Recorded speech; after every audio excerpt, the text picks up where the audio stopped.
We turn now to the epidemic of loneliness among young men and the industry that has been found to be using it for profit. Researchers from the digital safety organization Reset Tech and the nonprofit Equimundo have been investigating how online accounts and influencers are using persuasive tactics to actually target young men. They are encouraging them to spend money on schemes like crypto investments and coaching courses, all in the name of being more masculine and building relationships with other similar men. Those behind the schemes, meantime, are making millions. That's according to this research. Kristina Wilfore is Director of Innovation and Global Projects at Reset Tech and co-author of The Grift Economy: How Young Men Are Being Sold Fake Belonging and Fake Wealth Online. I have to tell you, when I heard about your research, it is incredibly alarming.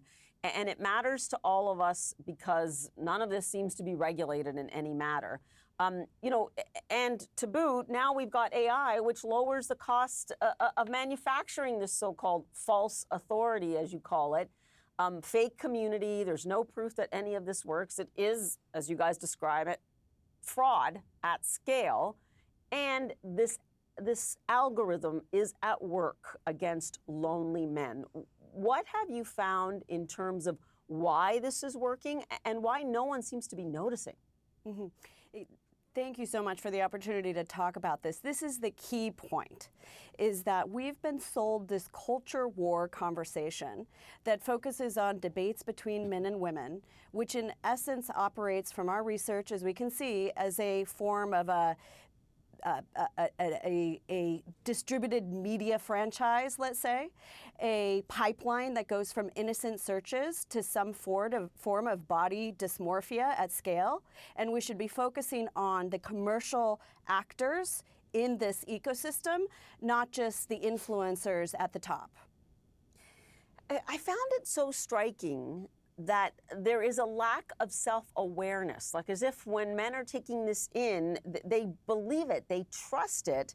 Why have you found that? Because perhaps in other areas of their life, they are also lacking confidence, so they believe in this. What are they so eager to hang on to here? Mm-hmm. I think sometimes, if I look at the conversations over the last year, we focus a lot on men and what's happening in their individual experience, and sometimes at a disservice. Their real sense of economic anxiety, their desire to show up for their families, the questions around what being a quote-unquote real man is, are important to the world. We do need the role of men, but that's being exploited in order to create a marketplace that is predatory in nature, and no individual person can really be resilient to this. So we really need to be asking, who are the commercial actors who have benefited from an ecosystem developed primarily from the mainstream social media companies? AI is an accelerant, but AI is not the worry. The distribution system is based on social media. And if we think about scam marketing, and throughout history, there's been scams, but billboards didn't talk back. Billboards didn't collect your data to know your most vulnerabilities, to know your emotions, to know what's driving you, to know what kind of porn you like. I mean, there is so much information in these devices that we give every moment, every single second that we're on these phones. And that is exploited. It's exploited, and it is predatory, and it obviously targets men who are lonely, and it leads to significant monetization. So when you have been looking at this, what solves that problem?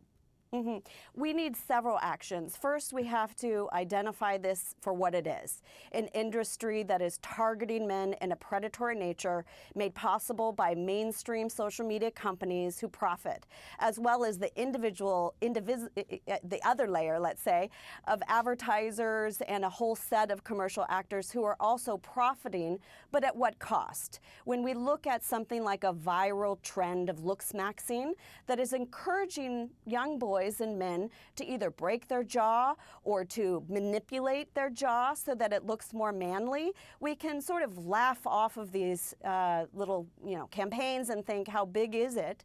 But in fact, that data that we collected shows that the overall reach of Looksmaxxing as a hash has in fact reached 14.6 billion views.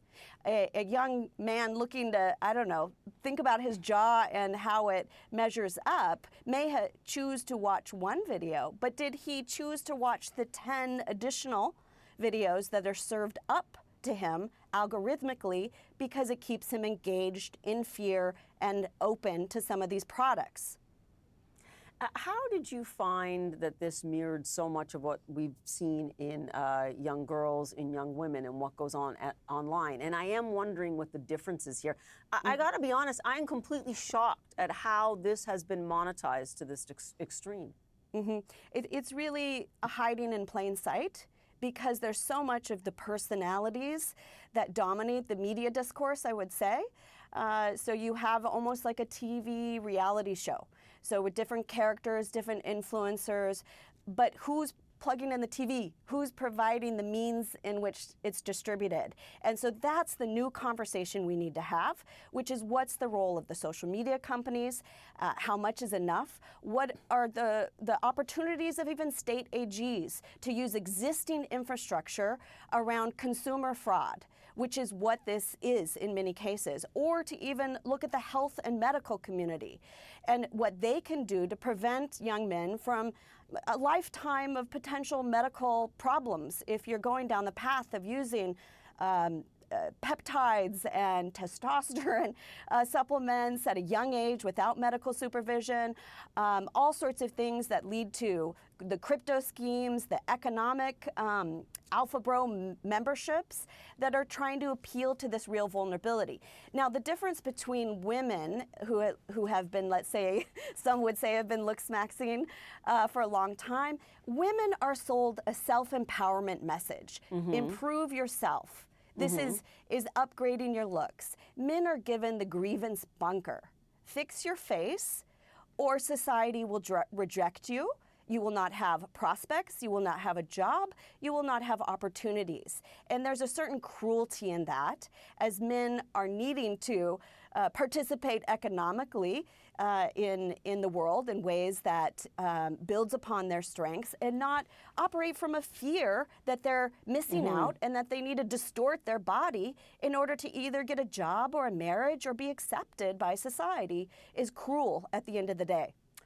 Kristina, Wilfore, we'll have to leave it there for now, but I hear you. They just had a ruling, certainly against Meta in one of these social media cases, and I hear you that the state AGs have to get involved because this is fraud, just like, you know, it's a decades-old industry. It's just being delivered in a different way. Kristina Wilfore for us, thanks so much. Really appreciate it.